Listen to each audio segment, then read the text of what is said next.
پیش کیا۔ لوگ کہتے ہیں کہ تعدیہ کا تصور تو ابھی 200، 250، 300 سال ہی پہلے آیا ہے، ورنہ لوگ اس سے واقف نہیں تھے۔ جراثیم کا نظریہ پیش کیا گیا اور اس کے بعد پھر انفیکشن کا، تعدیہ کا تصور ابھر کے آیا ہے۔ بالکل غلط بات کہتے ہیں۔ اللہ کے رسول صلی اللہ علیہ وسلم نے صریح طور سے یہ فرمایا ہے، صحت مند لوگوں کو مریضوں سے دور رکھنا چاہیے۔ لا یوردن ممرض علی مصح، کوئی جو بیمار ہو، چاہے وہ جانور ہو چاہے انسان ہو، اس کو صحت مندوں کے درمیان نہیں رہنا چاہیے۔ ابھی 2 سال پہلے کورونا کا جو قہر ہوا ہے، لاکھوں انسان اس کی موت کا شکار ہوئے ہیں، اس زمانے میں کوارنٹائن کا تصور بہت ابھار کے پیش کیا گیا۔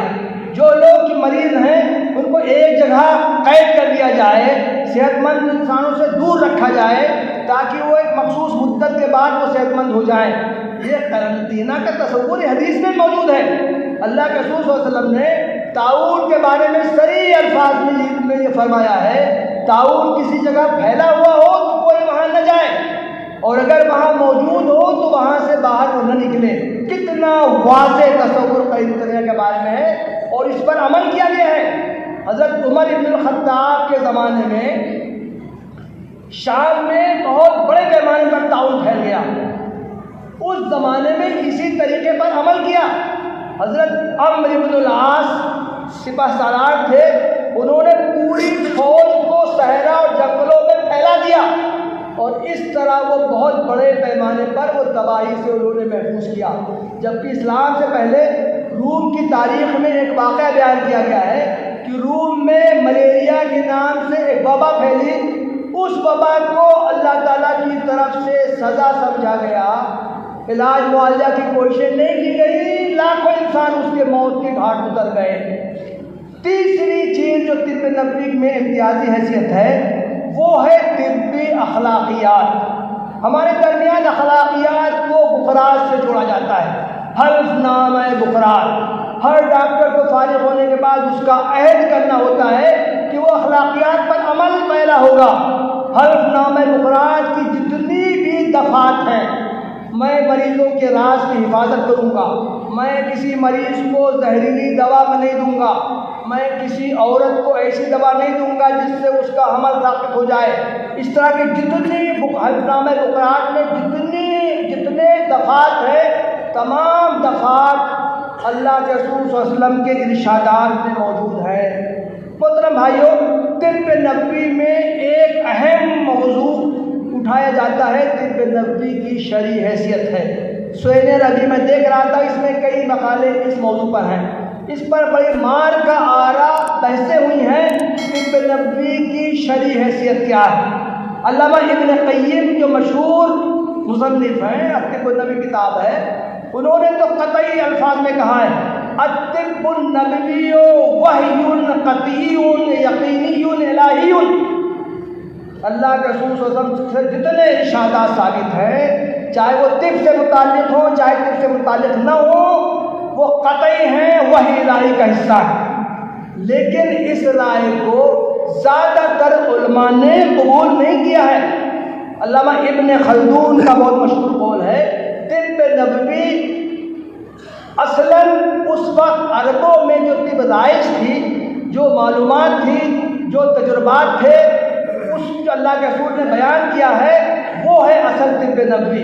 ہمارے ہندوستان میں شاہ ولی اللہ محدث دہلوی نے بھی یہ بات کہی ہے کہ طب نبوی اصلاً عربوں میں معروف جو طریقہ علاج تھا، اس کی اللہ کے رسول صلی اللہ علیہ وسلم کی طرف سے وہ نمائندگی ہے۔ ایک بات میں علامہ ابن تیمیہ کے حوالے سے بھی کہنا چاہتا ہوں، اگر ہم طب نبوی کو مان بھی لیں کہ اس کا تعلق وحی سے ہے، بہت سے ارشادات اللہ کے رسول صلی اللہ علیہ وسلم نے اللہ تعالیٰ کی طرف سے ہمارے سامنے بیان کیے، تو کیا اس کو اختیار کرنا ضروری ہے؟ علامہ ابن تیمیہ نے اس کا بڑا پیارا جواب دیا ہے۔ علامہ ابن تیمیہ نے لکھا ہے، طب مشروع ہے، طب شریعت کا حصہ ہے، لیکن شریعت میں صرف واجب نہیں ہے، شریعت میں حرام بھی ہے، شریعت میں مکروہ بھی ہے، شریعت میں مستحب بھی ہے، شریعت میں مباح بھی ہے۔ علامہ ابن تیمیہ نے صراحت سے لکھا ہے کہ طب کا تعلق شریعت کے مباح حصے سے. یہ بڑی اہم بات ہے. علامہ ابن تیمیہ کا مجھے یہ اقتباس ملا. طب نبوی میں کیا احتیاطیں نہیں کی گئی ہیں جو ہم کو کرنا چاہیے؟ پہلی بات تو میں یہ عرض کر دوں، طب نبوی کی بنیاد حدیث پہ ہے. ابھی مولانا ارشد مختار صاحب نے بڑی پیاری بات کہی. انہوں نے کہا کہ طب نبوی کے معاملے میں غلو کیا گیا ہے. حدیثیں جو ثابت ہی نہیں ہے اس کو طب کی حیثیت سے پیش کیا گیا ہے. اللہ کے رسول نے سخت تنبیہ کی ہے، میری طرف کوئی بات ثابت نہ ہو، کوئی مجھ سے کہے وہ جہنمی ہے. کتنی سخت تنبیہ ہے. لیکن آپ حیرت کریں گے، طب نبوی پر کتابیں لکھنے والوں نے زیادہ سے زیادہ مواد جمع کرنے کے شوق میں علم غلم حدیثیں بھی جمع کر دی.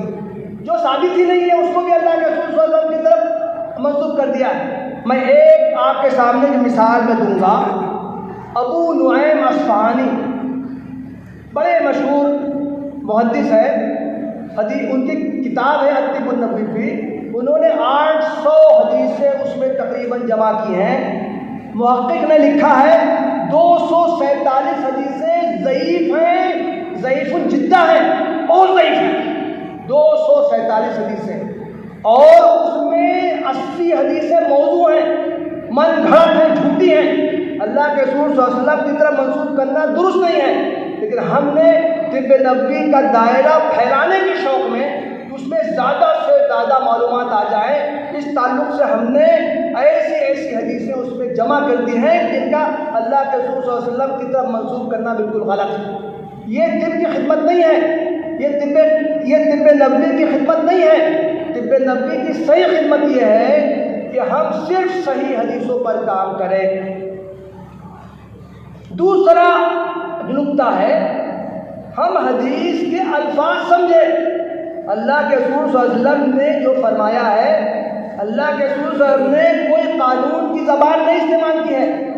اللہ کے رسول صلی اللہ علیہ وسلم نے کوئی طب کی متعین زبان نہیں استعمال کی ہے. اللہ کے رسول صلی اللہ علیہ وسلم نے ایک سماج میں جو معروف تھا، جو چلن تھا، وہ زبان استعمال کی ہے، وہ اسلوب استعمال کیا ہے.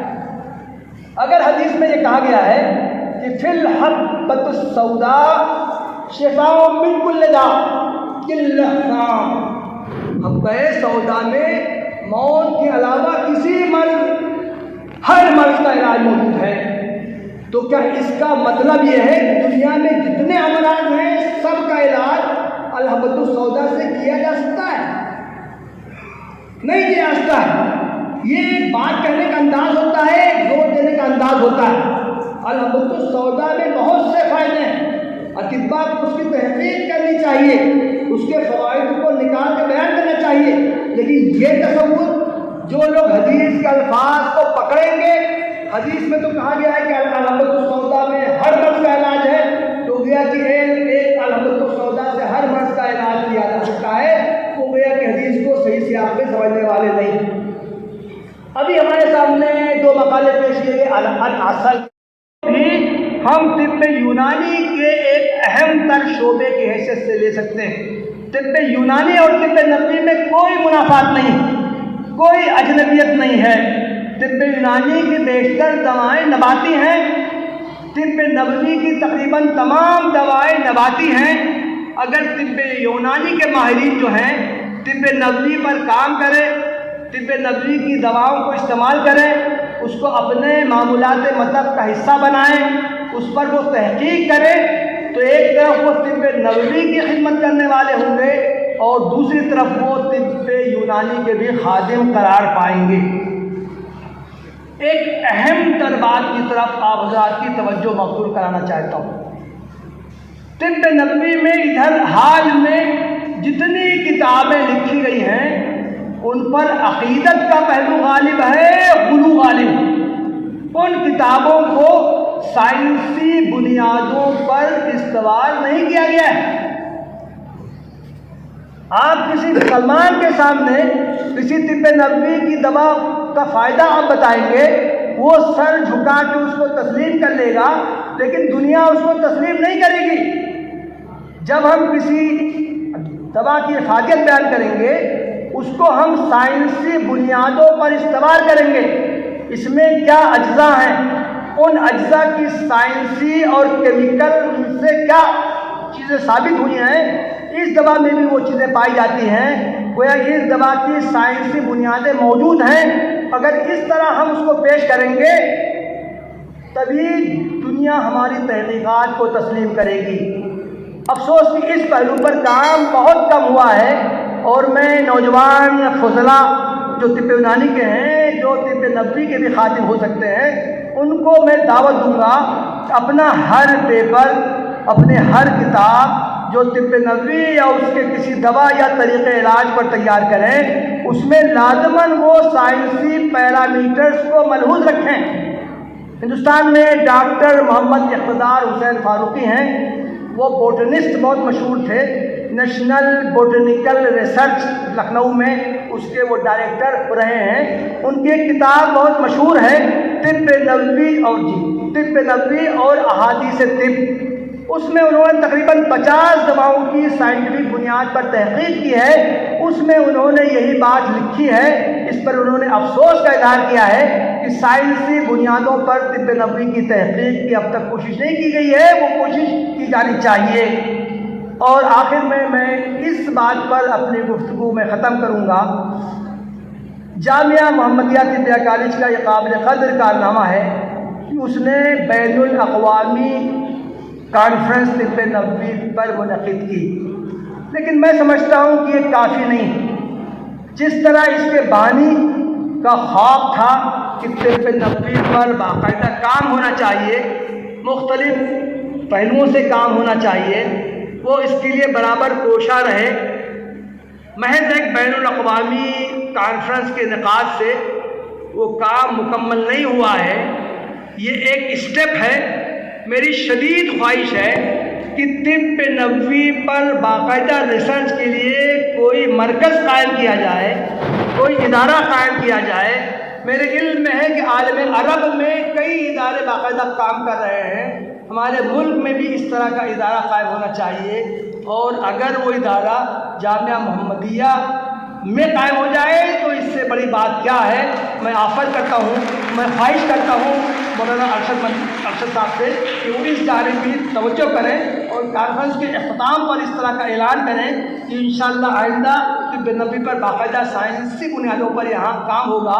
میں شکر گزار ہوں کہ اطباء کے اس معتبر حاضرین میں مجھے اپنے معروضات پیش کرنے کا موقع ملا۔ میرے بارے میں لوگ جانتے ہیں کہ میں جو بات کہتا ہوں چاہے کسی کو ناگوار ہو، لیکن میں بہت صراحت سے کہتا ہوں۔ میرے جو خیالات ہیں ان میں سے بہت سے لوگوں کو ہو سکتا ہے کہ اتفاق نہ رہے، میں اس پر معذرت خواہ ہوں۔ وآخر دعوانا الحمدللہ رب العالمین۔